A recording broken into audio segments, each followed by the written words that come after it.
या व्हिडिओच्या माध्यमातून विमा सखी योजना काय आहेत आणि विमा सखी योजना ही केंद्र सरकारने सुरू केले, या योजनेचे फायदे काय असेल आणि या योजनेसाठी अर्ज कसा करावा आणि या योजनेतून मानधन किती असेल हे सर्व डिटेल आपण या व्हिडिओच्या माध्यमातून बघायचे। तत्पूर्वी चॅनलला सबस्क्राइब केलं नसेल तर सबस्क्राइब करून घ्या आणि बेल आयकॉन प्रेस करायला विसरू नका, वेळोवेळी अपडेट तुम्हाला मिळत राहील। विमा सखी योजना ही भारत सरकारची एक योजना आहे जी महिला सक्षमीकरण आणि ग्रामीण भागातील लोकांमध्ये विमा योजनाचे महत्त्व वाढवण्यासाठी सुरू करण्यात आली आहे। या योजनेद्वारे ग्रामीण भागातील महिलांना विमा सल्लागार सखी म्हणून प्रशिक्षित केले जाते, जेणेकरून आपल्या भागातील नागरिकांना विमाविषयी मार्गदर्शन करू शकतील।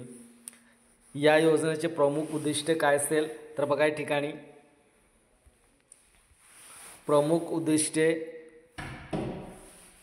महिला सक्षमीकरण म्हणजे ग्रामीण महिलांना आर्थिकदृष्ट्या स्वावलंबी बनवणे। दुसरा आहे विमा जागरूकता, ग्रामीण भागातील लोकांमध्ये विमाचे महत्त्व आणि फायदे याची माहिती पोहोचवणे। तिसरा आहे विमा कवच वाढवणे, म्हणजे जास्तीत जास्त लोकांना विमाच्या कवचाखाली आणणे। चौथा मुद्दा आहे रोजगार निर्मिती, महिलांसाठी उत्पन्नाचे साधन उपलब्ध करून देणे हे उद्दिष्ट असेल या योजनेचं। विमा सखीचे काम काय काय असेल तर विमा सखीचे काम असेल ग्रामीण भागातील लोकांना विमा पॉलिसीबद्दल माहिती देणे, जीवन आरोग्य शेती विमा इतर। दुसरा मुद्दा आहे योग्य विमा योजना निवडण्यामध्ये मदत करणे, विमा क्लेम प्रक्रियेमध्ये मदत करणे आणि चौथा आहे विमा कंपनीशी संवाद साधणे। योजनेचे फायदे काय असेल तर बघा, योजनेचे फायदे असेल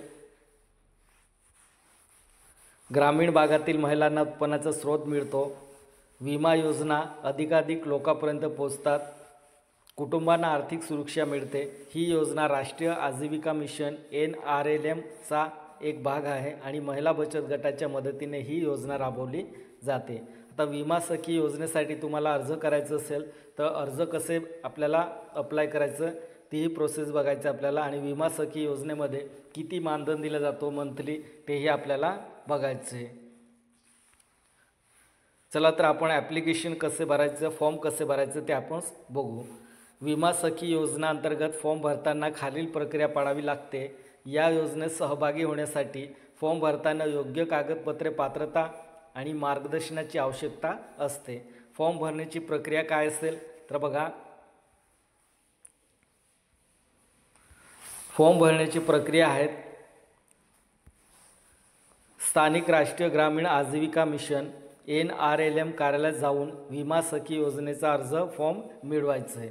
बघा, कोणत्या ऑफिसमध्ये आजीविका मिशन NRLM कार्यालयात जाऊन विमा सखी योजनेचं ॲप्लिकेशन घ्यायचे, अर्ज घ्यायचे, किंवा काही ठिकाणी हे फॉर्म महिला बचत गट किंवा ब्लॉक विकास अधिकारी कार्यालयात देखील उपलब्ध आहेत, किंवा डिजिटल फॉर्मसाठी संबंधित सरकारी वेबसाईटची मदत घ्या, राज्यानुसार बदलते।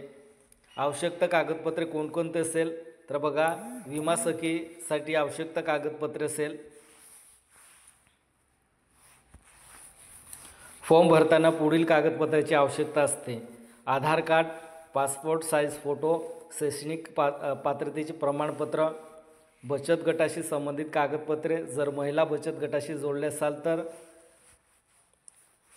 बँक खात्याचे तपशील, इतर संबंधित प्रमाणपत्रे, उदाहरणार्थ कुटुंबाचा उत्पन्नाचा पुरावा तुम्हाला या ठिकाणी जोडायचं आहे। फॉर्म भरताना तपशील कसे भरायचं तर बघा, फॉर्म भरताना तपशील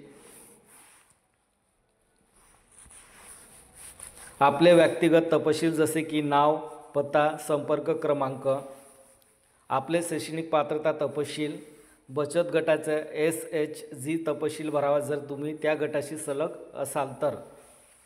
फॉर्ममध्ये विमा सखी बनण्याचे कारणे किंवा अनुभव जर असेल तर नमूद करायचे आहे।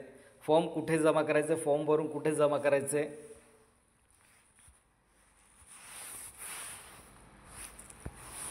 पूर्ण भरलेला फॉर्म आणि आवश्यक कागदपत्रे NRLM कार्यालय किंवा संबंधित प्राधिकाऱ्याकडे जमा करायचे आहे। दुसरा आहे तुम्हाला अर्जाची पावती दिली जाईल। बघा, तुम्ही ॲप्लिकेशन जेव्हा तुमचं पूर्ण कंप्लीट फिलअप केलं असेल आणि जमा करत असेल तुम्ही, त्या कार्यालयामधून तुम्हाला एक पावती दिली जाईल। पाचवा आहे प्रशिक्षणासाठी निवड। प्रशिक्षणासाठी निवड कशी केली जाते तर फॉर्मच्या तपासणीनंतर पात्र उमेदवारांना विमा सखीसाठी प्रशिक्षण दिले जाते। दुसरा, प्रशिक्षण पूर्ण केल्यावर तुम्ही अधिकृत विमा सखी म्हणून काम करू शकतात। आता जर फॉर्म भरण्यास अडचण येत असेल तर स्थानिक बचत गटांचे नेते किंवा NRLM कार्यालयातील कर्मचारी यांच्याशी संपर्क साधायचे।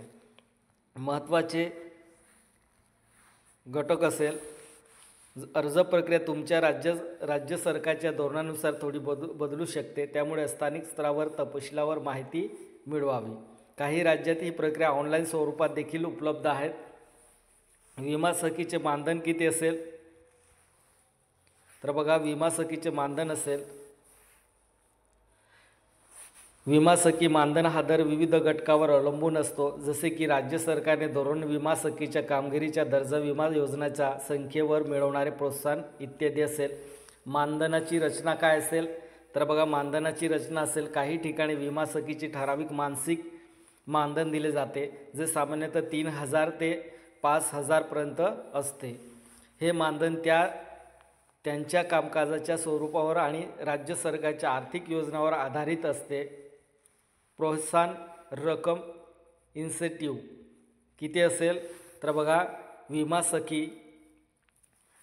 सखीने किती लोकांना विमा योजनेत समाविष्ट केले किंवा किती विमा पॉलिसी विकल्या यावर आधारित अतिरिक्त प्रोत्साहन रक्कम दिली जाते। बघा, जेवढं तुम्ही काम केलं असेल, जेवढं पॉलिसी तुम्ही विकले असेल किंवा जेवढं पॉलिसी, या पॉलिसीमध्ये तुम्ही जेवढं महिलांना इन्व्हॉल्व केले असेल तेवढं तुम्हाला प्रोत्साहन रक्कम दिली जाते। सामान्यतः प्रोत्साहन रक्कम 50 ते 200 प्रति पॉलिसी असते, विमाच्या प्रकारानुसार असेल। विमा क्लेम मदत, विमा क्लेम प्रक्रियेमध्ये सहकार्य केल्याबद्दल देखील काही प्रमाणात मानधन मिळते। एकूण उत्पन्न किती असेल तर बघा, एकूण उत्पन्न असेल, मासिक उत्पन्न साधारण 5000 ते 10000 किंवा त्यापेक्षा जास्त असू शकते। जर विमा सखी सक्रियपणे काम करत असेल तर एवढं मानधन तुम्हाला उत्पन्न होईल। मानधनाची अचूक माहिती करिता स्थानिक राष्ट्रीय ग्रामीण आजीविका मिशन NRLM कार्यालयात किंवा राज्यातील संबंधित प्राधिकरणाशी संपर्क साधा, कारण राज्यनिहाय मानधन बदल असू शकते। बघा, सर्व महिलांना ही योजनेची माहिती द्या आणि जास्तीत जास्त हा व्हिडिओ शेअर करा, कारण हा व्हिडिओ शेअर केल्यानंतर त्यांना सखी योजना ही केंद्र सरकारने सुरू केली आहे। या विमा सखी योजनेचं फायदे काय आहेत आणि त्याचे मंथली मानधन किती असेल आणि फॉर्म कसे भरायचं आणि फॉर्म कुठे जमा करायचं, फॉर्म कुठून मिळवायचं, हे सविस्तर डिटेल आपण या व्हिडिओच्या माध्यमातून पाहिलं। ही महिलांसाठी आनंदाची बातमी आहे, कारण विमा सखी योजनेसाठी तुम्हाला मानधन दिले जाणार आहेत आणि एकूण तुम्हाला प्रशिक्षण किती वर्ष दिले जाणार आहे, 3 वर्ष असेल, तुम्हाला 3 वर्षापर्यंत तुम्हाला प्रशिक्षण दिले जाणार। प्रशिक्षणानंतर याच्यात पात्रता काय असेल तर तुम्हाला 10वी पास असेल किंवा 10वी पासचा ग्रॅज्युएट असेल। तुम्ही जर ग्रॅज्युएट असेल तर तुम्हाला या योजनेचा लाभ घेता येणार आहे आणि तुम्ही विमा सखी म्हणून या योजनेमध्ये काम करू शकता आणि तुम्हाला मंथली मानधन दिले जाणार आहे। जास्तीत जास्त करून हा व्हिडिओ शेअर करा, सर्व महिलांना ही माहिती मिळेल आणि ज्यांना खरंच गरज असेल त्यांना या योजनेमध्ये ते काम करतील। जय हिंद, जय